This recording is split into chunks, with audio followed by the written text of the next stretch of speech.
Salut à tous et bienvenue dans cette nouvelle émission sur votre chaîne On Air Media. Dans cette émission, nous nous intéressons aux droits d'auteur et cette répartition qui aujourd'hui continue à faire parler au Cameroun. La CATV qui est prête à payer les arriérés de droits d'auteur aux artistes camerounais. Et pour en parler, nous sommes en direct au téléphone avec l'artiste musicien Ledou Marcelin. Bonsoir Ledou Marcelin. Bonsoir à tous les fidèles auditeurs de votre belle chaîne de radio de la capitale économique. Très heureux d'être en direct. Alors, on parle avec vous du droit d'auteur et de cette répartition qui crée déjà la polémique. On le voit, ça bouge dans les chaînes de télévision, ça bouge sur les réseaux sociaux. Tout le monde en parle. Pour qu'on comprenne, pour qu'on situe déjà bien les choses, c'est quoi le droit d'auteur? Commençons par le B.A.B.A. Le droit d'auteur, c'est un titre de propriété exclusif qu'a un auteur sur une œuvre originale qui est opposable à tous. Et le droit d'un auteur a deux attributs. L'attribut d'ordre moral et l'attribut d'ordre patrimonial. L'attribut d'ordre moral est clair que le droit d'un auteur est incessible. Le droit d'un auteur c'est-à-dire on ne peut pas céder, voilà, et est imprescriptible même aussi. Et l'attribut d'ordre patrimonial est clair que l'auteur bénéficie de toutes les conséquences pécuniaires, c'est-à-dire financières, de tout type d'exploitation de ses œuvres. Et là, ça nous renvoie à l'exploitation au DRM, c'est-à-dire les droits de reproduction mécanique et les droits d'exécution publique. Donc, grosso modo, voilà ce qu'est le droit d'auteur. Vu que nous sommes déjà situés, il faut le dire, on a vu une manifestation devant les bureaux du ministère de la Communication, les artistes qui réclamaient un certain montant d'argent qui constituent les arriérés. C'est quoi déjà ces arriérés que les artistes réclament à la CATV et depuis quand la CATV n'aurait pas payé ou n'a pas payé les droits d'auteur aux artistes?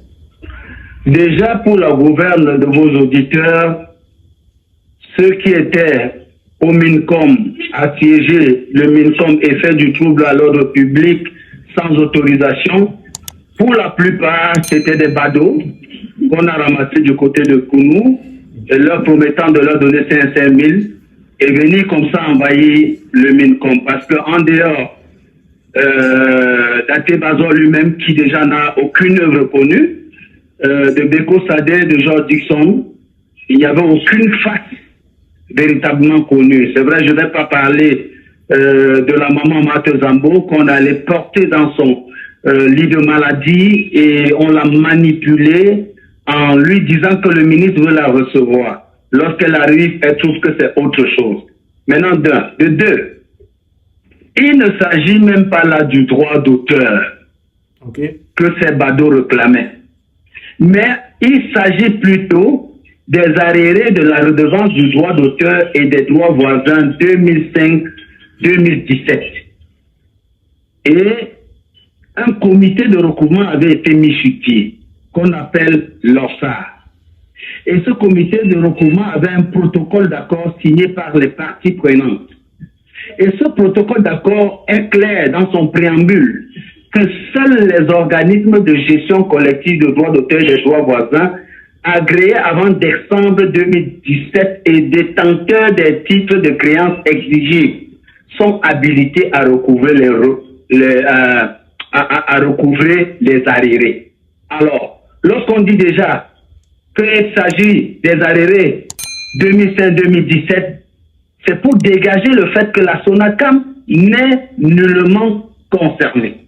C'est-à-dire, ce qu'Até Bazor a essayé de faire, c'est simplement du hold-up. C'est du hold-up qu'ils ont essayé de faire pour détourner la destination de cet argent. Até Bazor n'est même pas partie prenante du protocole d'accord signé entre le comité des arriérés. Et aujourd'hui, il a cru prendre les badauds comme ça pour essayer de faire pression sur le gouvernement pour pouvoir payer cet argent dans le compte de dépôt spécial. Pourtant, il y a un compte des arriérés dédié à cet effet.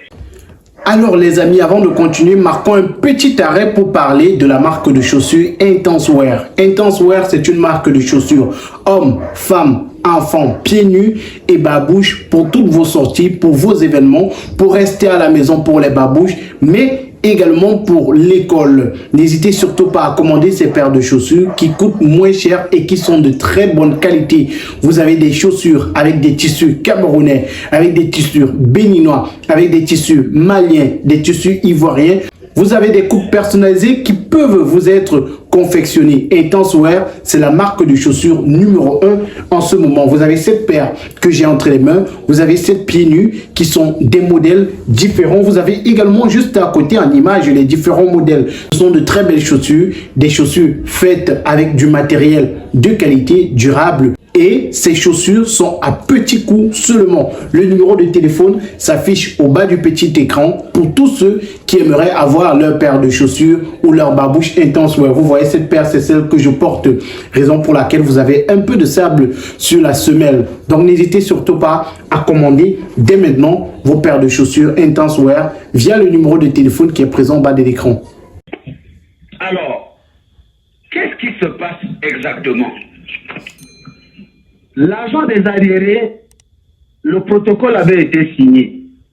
Mais il y a le DG de la SCAP, M. Malé Georges, je pète brutalement son nom, qui, en lieu et place d'aller donner le protocole d'accord du paiement de cet argent, c'est-à-dire les factures, au DG de la CRTV, il allait cacher et allait fabriquer des faux mandats avec ses petits copains pour dire au DG de la CRTV qu'on lui a donné mandat de signer seul le recouvrement de ces 850 millions.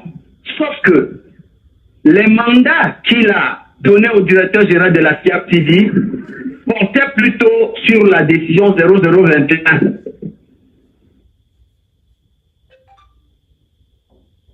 Décision 0053. Alors, la décision 0021, c'est une décision qui parle plutôt des perceptions ordinaires, c'est-à-dire les encours. Alors, M. Malé Georges a usé par des manœuvres dolossiers, c'est-à-dire du dol. Vous savez ce que c'est que le dol? La tromperie, c'est-à-dire, dans un contrat, il y a une partie qui a trompé l'autre. Et à partir du moment où on découvre le dol, ce contrat devient nul et de nul effet. Alors, lorsque M. Malé Georges est allé présenter le contrat, il a présenté un mandat. Je vous prends un exemple simple du banditisme aggravé qu'ils ont essayé d'exercer. Il a présenté un mandat de la SOCACIM. Et vous savez que la SOCACIM a vu son agrément retiré une semaine après, le 22 mai 2015. Et M. Malé Georges dit que le 30 mai 2015, on lui a donné mandat. Est-ce qu'en 2015, on parlait déjà des recouvrements des arriérés? Non. De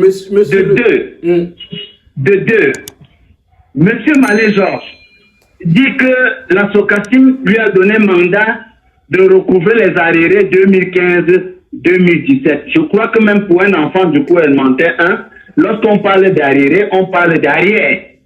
On ne peut pas donner mandat pour recouvrer les arriérés postérieurs.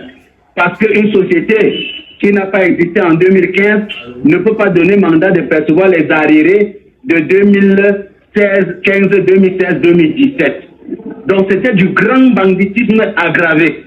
Et maintenant, lorsqu'ils ont, on a découvert tout ceci, ils sont même allés manipuler les plus hautes personnalités de la présidence pour obtenir une correspondance du ministre d'État SGPR demandant qu'on paye l'argent dans le compte de dépôt spécial.